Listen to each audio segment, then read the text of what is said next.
പുതിയ വീഡിയോയിലേക്ക് എല്ലാവർക്കും സ്വാഗതം. എന്തൊക്കെയുണ്ട് വിശേഷങ്ങൾ? ഓർമ്മയുണ്ടോ എന്നെ? അപ്പോൾ ഇന്ന് അത്ര സന്തോഷകരമായ ഒരു വാർത്തയല്ല കേട്ടോ എനിക്ക് നിങ്ങളോട് പറയാനുള്ളത്. കാര്യം എങ്കിലും എനിക്ക് പറ്റിയ അബദ്ധം ഇനി ആർക്കും പറ്റരുത് എന്നുള്ളത് കൊണ്ടാണ് ഞാൻ ഈ ഒരു വീഡിയോ ചെയ്യുന്നത്. നമ്മുടെ ചാനൽ ഇപ്പോൾ ഏകദേശം തുടങ്ങിയിട്ട് ഒരു 1.5 വർഷമൊക്കെ കഴിഞ്ഞു. 2 വർഷത്തിൻ്റെ അടുത്ത് ആവാറായിട്ടുണ്ട്. എന്നിട്ട് ഇതുവരെ നമുക്ക് മോണിറ്റൈസേഷൻ ഒന്നും ആയിട്ടില്ല. ഒരുപാട് മണ്ടത്തരങ്ങളും അബദ്ധങ്ങളും ഒക്കെ ഇതിൽ പറ്റിയിട്ടുണ്ട്. അത് ഇനി പുതുതായി തുടങ്ങാൻ ഒത്തിരി പേര് ഇപ്പോൾ കോളേജ് സ്റ്റുഡൻസ് ആയിക്കോട്ടെ, വീട്ടമ്മമാരായിക്കോട്ടെ, ഒരുപാട് പേര് ഈ ഒരു യൂട്യൂബിനെ ഡിപ്പെൻഡ് ചെയ്ത് പുതിയ പുതിയ കാര്യങ്ങൾ ഒരുപാട് പ്രതീക്ഷയോട് കൂടി ചെയ്യുന്നവരുണ്ട്. അവർക്ക് ഒരു മോട്ടിവേഷൻ എന്ന രീതിയിലാണ് ഞാൻ ഈ വ്ലോഗ് ചെയ്യുന്നത്.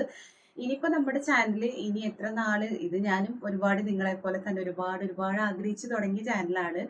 അപ്പോൾ 1K ആവാൻ വേണ്ടി കാത്തിരുന്ന ഒരു സന്തോഷകാലം ഉണ്ടായിരുന്നു എനിക്കും. ഇപ്പോൾ ഇത് പറയുമ്പോൾ ഞാൻ ചിരിക്കുന്നുണ്ടെങ്കിലും ഇതിൻ്റെ പുറകിൽ ഒരുപാട് സങ്കടത്തിൻ്റെ കഥകളുണ്ട്. എങ്കിലും ഞാൻ ഹാപ്പിയാണ്. എൻ്റെ ഒരു കഷ്ടപ്പാടിൻ്റെ ഫലമാണ് ഈ ചാനൽ. അതുകൊണ്ട് എന്നും നല്ലൊരു ഓർമ്മയായിട്ട് ഇത് ഉണ്ടാവും. പിന്നെ ഇതിൽ ഇനി വീഡിയോ ചെയ്യുമോ എന്ന് ചോദിച്ചു കഴിഞ്ഞാൽ വീഡിയോസ് ഇടണം എന്ന് എനിക്ക് ആഗ്രഹമുണ്ട്. പക്ഷേ ഇപ്പോഴത്തെ ഒരു കറണ്ട് സിറ്റുവേഷനിൽ എൻ്റെ ചാനൽ കുറച്ച് മോശമായിട്ട് കിടക്കുകയാണ്. ഒരു ഫ്രീസിങ് സിറ്റുവേഷനിലാണ് ഇപ്പൊ നിൽക്കുന്നത്. അപ്പോൾ ഇനി വീണ്ടും തുടരെ തുടരെ ഇതിൽ വീഡിയോ അപ്ലോഡ് ചെയ്തിട്ട് കാര്യമുണ്ടോ എന്നുള്ളതിനെ പറ്റിയൊന്നും എനിക്ക് ഡീറ്റെയിൽഡ് ആയിട്ട് അറിയത്തില്ല. ഞാനപ്പോൾ അതിനെക്കുറിച്ചൊക്കെ ഒന്ന് മനസ്സിലാക്കി വരികയാണ്. 1.5 വർഷമായെന്ന് പറഞ്ഞാലും ഞാൻ ഇതിൽ അങ്ങനെ ഒരുപാട് കാര്യങ്ങളൊന്നും എനിക്ക് അത്ര അങ്ങോട്ട് ഇപ്പോഴും അറിയാത്തതൊക്കെ ഉണ്ട്. വലിയ വലിയ വ്ളോഗർമാരെ കുറിച്ചൊക്കെ ചാനലുകളൊക്കെ നോക്കിയിട്ട് തന്നെയാണ് ഞാൻ മനസ്സിലാക്കിയത്. പക്ഷെ ഇതിൽ എനിക്ക് പറ്റിയ കുറച്ച് അബദ്ധങ്ങളുണ്ട്. അത് നിങ്ങൾ ഒരിക്കലും പുതിയതായി തുടങ്ങുന്നവര് ചെയ്യരുത് എന്ന് ഞാൻ 100% ഉറപ്പായിട്ട് പറയാണ്. അതിന് വേണ്ടിയിട്ടാണ് ഈ വ്ളോഗ് ചെയ്യുന്നത്. എങ്കിലും ഞാൻ വരും വിശേഷങ്ങളും കാഴ്ചകളൊക്കെ ആയിട്ട്. ഇപ്പോൾ ഒന്ന് ചെറിയ ബ്രേക്ക് എടുക്കാൻ സമയമായെന്ന് എനിക്ക് തോന്നി. എങ്കിലും എൻ്റെ ചാനൽ ഇപ്പോഴും ഇവിടെ തന്നെ ഉണ്ട്.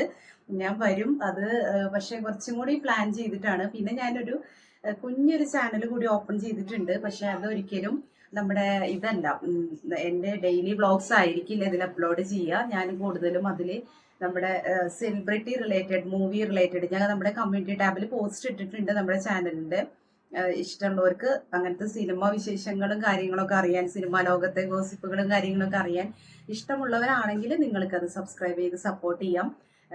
ഞാൻ എന്നെ കൊണ്ട് പറ്റാവുന്ന വിധത്തിൽ അത് ചെയ്യണം എന്ന് ഞാൻ വിചാരിച്ചിട്ടുണ്ട്. അപ്പോൾ ഈ ചാനലിൽ വ്ളോഗ്സും വരും, വീഡിയോസ് ഒക്കെ വരും. പക്ഷെ കുറച്ച് നാളത്തേക്ക് ഒരു ചെറിയ ബ്രേക്ക് വേണമെന്ന് എനിക്കും തോന്നി. ആകെ ഒരു ഫ്രീസായ സിറ്റുവേഷനിൽ ഞാനും ആകെ മടുത്തു മനസ്സ്. അപ്പോൾ ഒന്ന് ശരിയാവാൻ വേണ്ടി ഞാനൊരു ചെറിയ ബ്രേക്ക് എടുക്കും. പിന്നെ ഷോർട്സ് ഒക്കെ അപ്ലോഡ് ചെയ്യണമെന്ന് എനിക്ക് ആഗ്രഹമുണ്ട്. അപ്പോൾ അത് മാക്സിമം ഞാൻ ട്രൈ ചെയ്യാൻ ശ്രമിക്കാം. എനിക്ക് കാര്യത്തിലേക്ക് വരാം. നമ്മുടെ പ്രശ്നം എന്ന് പറഞ്ഞത്, ഒരിക്കലും പുതുതായി തുടങ്ങുന്ന ആളുകൾ, നമ്മുടെ റിലേറ്റീവ്സിനോ ബന്ധുക്കൾക്ക്, നമ്മൾക്ക് തുടക്കത്തിൽ ഒരു ആവേശമാണ്. ഈ ചാനലൊക്കെ തുടങ്ങുമ്പോൾ ഞാൻ തുടങ്ങി അതാണ് ഇതാണെന്ന് പറഞ്ഞിട്ട് നമ്മൾ ബന്ധുക്കൾക്കൊക്കെ അയച്ചു കൊടുക്കും, സബ്സ്ക്രൈബ് ചെയ്യോ ഷെയർ ചെയ്യോ അതൊക്കെ പറയും. തുടക്കത്തിൽ 1-2 കുറച്ച് പ്രാവശ്യമൊക്കെ അവരൊക്കെ കാണും. അത് കഴിഞ്ഞാൽ ഞാൻ സത്യാവസ്ഥയാണ് പറയുന്നത്. പിന്നീട് അവർ ഇത് കാണാനായിട്ടുള്ള ഒരു ഇൻട്രസ്റ്റ് കാണിക്കണം എന്ന് പോലും ഇല്ല. നമ്മൾ ഇടുന്ന കണ്ടന്റ് അവർക്ക് ഇഷ്ടപ്പെടണമെന്നില്ല. അവർക്ക് ഇഷ്ടപ്പെടുന്ന വിധത്തിൽ നമുക്ക് ചെയ്യാൻ പറ്റണമെന്നില്ല. അതുകൊണ്ട് നമ്മൾ മാക്സിമം ഷെയർ ചെയ്യാതിരിക്കുക. നമ്മൾ തുടങ്ങുന്ന ചാനൽ നമ്മളെ ഇഷ്ടപ്പെട്ട് കണ്ട് ലൈക്ക് ചെയ്ത് സബ്സ്ക്രൈബ് ചെയ്ത് വരുന്ന ആൾക്കാരായിരിക്കും ലൈഫ് ലോങ്ങും നമ്മുടെ കൂടെ നിൽക്കുന്ന ആളുകളും. ഞാനൊരു 1K ആയതിന് രണ്ടാമത്തെ ഒരു മെയിൻ സംഭവം എന്ന് പറയുന്നത്, ഞാനൊരു 1K ഫോളോവേഴ്സ് ഒക്കെ കഴിയുന്നവരെ എൻ്റെ വ്ളോഗ്സ് തന്നെയാണ്, ട്രാവല്, കുക്കിംഗ്, ഡെയിലി വ്ളോഗ്സ് അങ്ങനത്തെ ഒക്കെ തന്നെയാണ് ഞാൻ അപ്ലോഡ് ചെയ്യാറ്. അത് കഴിഞ്ഞപ്പോൾ എനിക്ക് തോന്നി ഇനി ഇങ്ങനെ പോയാൽ പോരല്ലോ. 100-200 വ്യൂസ് ഒക്കെയാണ് വീഡിയോസിന് കിട്ടാറുള്ളത്. പിന്നെ ഇടയ്ക്ക് കുറച്ച് വീഡിയോസ് ഒക്കെ 1K കടന്നു പോയിട്ടുണ്ട്. പക്ഷെ ഷോർട്സ് കുറച്ചൊക്കെ അത്യാവശ്യം നല്ല രീതിക്ക് റീച്ച് ആയിട്ടുണ്ടായിരുന്നു. അപ്പൊ എനിക്ക് തോന്നി ഷോർട്സ് ആളുകൾക്ക് ഇഷ്ടപ്പെടുന്ന വിധത്തിൽ വേറെ ടൈപ്പ് ചെയ്യാം എന്ന് ഞാൻ വിചാരിച്ച് നമ്മുടെ സെലിബ്രിറ്റി ട്രെൻഡിങ് ആയിട്ടുള്ള കാര്യങ്ങളുണ്ടല്ലോ, അതായത് ഇപ്പോൾ ഞാൻ ആദ്യമായിട്ട് എൻ്റെ ഒരു കണ്ടന്റ് മാറ്റി പിടിച്ചു. അത് ഏകദേശം ഇപ്പോൾ ഒരു 25-ലായിരുന്നു കേട്ടോ ഞാൻ ആദ്യമായിട്ട് എൻ്റെ ചാനലിൽ മിക്സഡ് കണ്ടന്റ് ഇട്ട് തുടങ്ങിയത്. ഒരു 25-ലൊരു നമ്മുടെ ബോച്ച് മൊണാലിസ ആയിട്ടുള്ള സംഭവം ആണ്. ഞാൻ അങ്ങനത്തെ കണ്ടന്റ്സുകൾ ട്രെൻഡിങ് ആയിട്ട് എപ്പോഴെന്താണ് നടക്കുന്നത് അതിനെ സംബന്ധിച്ച കണ്ടന്റ്സ് ഇടാമെന്ന് വിചാരിച്ചു. അങ്ങനെ അത് പോസ്റ്റ് ചെയ്തു. അത് അധികം നല്ല രീതിക്ക് തന്നെ അത് റീച്ചായി. ഒരു 19,000 പേരൊക്കെ ആ ഷോർട്സ് കണ്ടിട്ടുണ്ട്. അപ്പൊ എനിക്ക് തോന്നി ഇത് കൊള്ളാലോ, ഇതാണ് സബ്സ്ക്രൈബേഴ്സും കയറി തുടങ്ങി. അപ്പൊ ഞാൻ എൻ്റെ ഇതിൽ നിന്ന് ഡൈവേർട്ടായിട്ട് ഞാൻ വീണ്ടും ഇങ്ങനത്തെ ട്രെൻഡിങ് ആയിട്ടുള്ള കാര്യങ്ങൾ, കോമഡി, അതുപോലെ തന്നെ എല്ലാം കൂടി മിക്സ് ചെയ്ത് സിനിമ ഫീൽഡ് എല്ലാത്തിലും റിലേറ്റഡ് ആയിട്ടുള്ള വീഡിയോസ് അപ്ലോഡ് ചെയ്തു.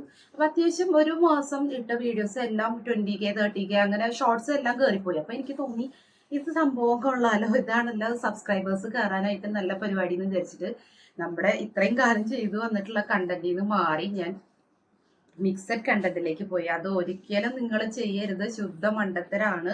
അത് എന്തിനാണ് യൂട്യൂബ് എന്നെ അങ്ങനെ സപ്പോർട്ട് ചെയ്തിട്ട് ഇപ്പോൾ ഞാനത് ഒരു വീഡിയോ രാവിലെ ഇടുന്ന ഷോർട്സ് കുക്കിങ്ങിന്റെയും ഒരു വീഡിയോ അങ്ങനത്തെ ഇട്ട് കഴിഞ്ഞാൽ ഇപ്പോൾ രണ്ടിനും വ്യൂസ് ഇല്ലാത്ത ഒരു അവസ്ഥയിലേക്ക് എത്തിയിരിക്കുകയാണ്. അപ്പൊ എന്തിനാണ് യൂട്യൂബ് അത് സപ്പോർട്ട് ചെയ്ത്? നമ്മൾ ഒരിക്കലും യൂട്യൂബിന് തന്നെ കൺഫ്യൂഷനായി, നമ്മുടെ ഏത് ഓഡിയൻസ് ആണ്, നമ്മുടെ ഡെയിലി വ്ളോഗ്സ് കാണുന്നവരാണോ അതോ മിക്സഡ് സെലിബ്രിറ്റി വീഡിയോസ് കാണുന്നവരാണോ എന്നുള്ള ഒരു കൺഫ്യൂഷനിലെത്തി. അപ്പൊ ഒരിക്കലും നിങ്ങൾ നിങ്ങളുടെ ചാനലിൽ മിക്സഡ് കണ്ടന്റ് കൊണ്ടുവരരുത്. നിങ്ങൾക്ക് വ്യൂസ് കുറഞ്ഞാലും പ്രോബ്ലം അല്ലേ, നമ്മൾ ചെയ്തുകൊണ്ടിരിക്കുന്ന വീഡിയോയിൽ തന്നെ ഉറച്ചു നിൽക്കുക. കുറച്ച് ദിവസങ്ങളിലൊക്കെ കണ്ടിന്യൂസ് ആയി വീഡിയോ ഇടുമ്പോൾ നമുക്ക് എന്തായാലും അതിനുള്ള റിസൾട്ട് കിട്ടും. അതാണ് ഞാൻ ചെയ്ത ഏറ്റവും വലിയ മണ്ടത്തരം. അത് ഒരിക്കലും ചെയ്യരുത്. പിന്നെ ഞാൻ പറഞ്ഞ പോലെ നമ്മൾ ചെയ്യുന്ന കാര്യം അത് എനിക്ക് ഇപ്പോഴും അറിയാം. ഞാൻ ഇപ്പോഴും വീഡിയോസ് ഇട്ട് കഴിയുമ്പോൾ നമ്മുടെ ഫ്രണ്ട്സിന് റിലേറ്റീവ്സിനൊക്കെ ഷെയർ ചെയ്ത് കൊടുക്കും. അതൊരിക്കലും ചെയ്യേണ്ട കാര്യമില്ല. നമ്മളെ ഈ ചാനലിൽ കണ്ടിട്ട് ഇഷ്ടപ്പെട്ട് വരുന്നവരാണ് നമ്മുടെ സ്ഥിരം സബ്സ്ക്രൈബേഴ്സ്. അല്ലാതെ നമ്മൾ അയച്ചു കൊടുത്തിട്ട് പറഞ്ഞതൊന്നും വലിയ കാര്യമൊന്നും ഇല്ല. പിന്നെ സ്റ്റാറ്റസ് ആയിട്ടും അങ്ങനെയൊക്കെ നമുക്ക് ഇടാം, കമ്മ്യൂണിറ്റി പോസ്റ്റ് ആയിട്ടൊക്കെ നമുക്ക് പോസ്റ്റ് ചെയ്യാം. അല്ലാതെ ചെയ്യുന്നതിൽ താൽക്കാലികമായ ഒരു ഇത് മാത്രമേ കിട്ടുള്ളൂ. അല്ലാതെ ഒരു ഫുൾ നിങ്ങൾക്ക് നമ്മുടെ ചാനൽ റൺ ചെയ്ത് കൊണ്ടുപോകണമെന്നുണ്ടെങ്കിൽ നമ്മുടെ കൂടെ സ്ഥിരം നിൽക്കുന്ന നമ്മുടെ കട്ട സബ്സ്ക്രൈബേഴ്സ് ഉണ്ടെങ്കിൽ മാത്രമേ ഇത് നടക്കുള്ളൂ.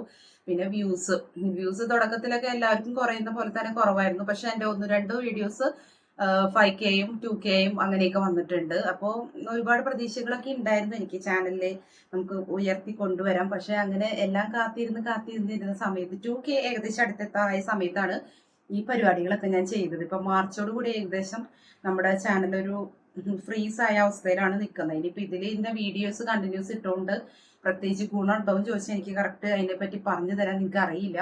അപ്പൊ ഇത്രയും കാര്യങ്ങൾ നിങ്ങൾ ശ്രദ്ധിക്കുക. ഒരു ചാനൽ തുടങ്ങുന്നതുകൊണ്ട് ഒരു പ്രശ്നവുമില്ല, നമുക്ക് ഇത്രയും കാര്യങ്ങൾ ശ്രദ്ധിക്കാം.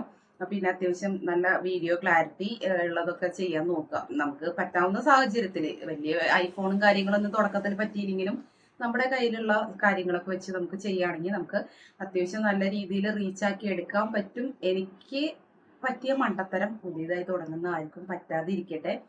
അപ്പോൾ ഞാനൊരു ചെറിയ ഒരു ചാനൽ സ്റ്റാർട്ട് ചെയ്തിട്ടുണ്ട്. അതിപ്പോൾ തൽക്കാലം ഒന്നും ഞാൻ ഷോർട്സുകളായിട്ട് തുടങ്ങിയിട്ടുള്ളൂ. ഇപ്പോൾ വഴിയെ അതിലേക്ക് ഒന്ന് ആക്റ്റീവ് ആവണമെന്ന് ആഗ്രഹിക്കുന്നുണ്ട്. എങ്കിലും ഞാൻ വരും. ഇടയ്ക്കൊക്കെ എന്നെ ഒരുപാട് സപ്പോർട്ട് ചെയ്ത, ഇത്രയും നാൾ എന്നെ സപ്പോർട്ട് ചെയ്ത കുറച്ച് ആൾക്കാരുണ്ട്. അപ്പം എല്ലാവർക്കും 1000 നന്ദി തുടർന്നും ഉണ്ടാവണം. ഞാനൊരു ചെറിയ ഒരു മനസ്സിൻ്റെ ഒരു വിഷമമൊക്കെ മാറിക്കഴിയുമ്പോൾ ബ്രേക്കിന് ശേഷം വീണ്ടും നല്ല വീഡിയോസ് ആയിട്ട് വരാൻ, ഇനി ഈ പഠിച്ച തിരുത്തുകളിൽ നിന്നും തെറ്റ് തിരുത്തി നല്ല പാഠം ഉൾക്കൊണ്ട് വരാൻ ശ്രമിക്കണമെന്ന് എനിക്ക് ആഗ്രഹമുണ്ട്. അപ്പോൾ JB സെലിബ്രിറ്റി അപ്ഡേറ്റ് എന്നാണ് നമ്മുടെ 2ാമത്തെ ചാനലിന്റെ പേര്. അതിൽ മൊത്തം നമ്മുടെ മൂവി റിലേറ്റഡ് ആയിട്ടുള്ള കാര്യങ്ങളായിരിക്കും ചെയ്യുക. അത് എത്രത്തോളം സക്സസ് ആവുമെന്നൊന്നും എനിക്ക് ഉറപ്പില്ല, എങ്കിലും ചെയ്യണം എന്നൊരു ആഗ്രഹമുണ്ട്. അത് എൻ്റെ ഒരു ആഗ്രഹമാണ്. നമ്മൾ കുറേ കാര്യങ്ങൾ പഠിക്കാനായിട്ടും കുറേയൊക്കെ ഹെൽപ്പ് ചെയ്തു. കുറച്ച് കുഞ്ഞു എഡിറ്റിങ്ങുകളും കാര്യങ്ങളൊക്കെ ഞാൻ പഠിച്ചത് ഈ ഒരു ചാനലിൽ തുടങ്ങിയതിന് ശേഷമാണ്. അതുപോലെ പുതുതായിട്ട് തുടങ്ങാൻ ആഗ്രഹിക്കുന്ന എല്ലാവർക്കും കടന്നു വരാം. അപ്പോൾ ഇങ്ങനത്തെ ഈ പറഞ്ഞ കാര്യങ്ങളൊക്കെ ശ്രദ്ധിക്കുക. നിങ്ങൾ മിക്സഡ് കണ്ടന്റ് ചെയ്യാതിരിക്കുക, കൂടുതൽ ഷെയർ ചെയ്യാതിരിക്കുക. പിന്നെ നമ്മുടെ വീഡിയോസ് ഒക്കെ തന്നെ ഡെയിലി വ്ളോഗ്സ് ആയിട്ട് അപ്ലോഡ് ചെയ്യുക. കൃത്യസമയം പാലിക്കാൻ നോക്കുക. നമ്മൾ ഇടുന്ന സമയത്ത് തന്നെ കൺസിസ്റ്റന്റ് ആയിട്ട് വീഡിയോ അപ്ലോഡ് ചെയ്യാൻ ശ്രമിക്കുക. ഇത്രയൊക്കെ ചെയ്താൽ നമുക്ക് ഗുണം കിട്ടും എന്നാണ് എൻ്റെയും പ്രതീക്ഷ. അപ്പോൾ എല്ലാവർക്കും വിജയാശംസകൾ നേർന്നുകൊണ്ട് നമുക്കിനി ഒരു ബ്രേക്കിന് ശേഷം വീണ്ടും കാണാമെന്ന പ്രതീക്ഷയിൽ വീഡിയോ വൈൻഡപ്പ് ചെയ്യുന്നു. എപ്പോഴും പറയുന്ന പോലെ വീഡിയോസൊക്കെ ഇഷ്ടപ്പെടുകയാണെങ്കിൽ ലൈക്ക് ചെയ്യുക, സബ്സ്ക്രൈബ് ചെയ്യുക, സപ്പോർട്ട് ചെയ്യുക. ഇതുവരെ സപ്പോർട്ട് ചെയ്ത എല്ലാവർക്കും 1000 നന്ദി. Thank you.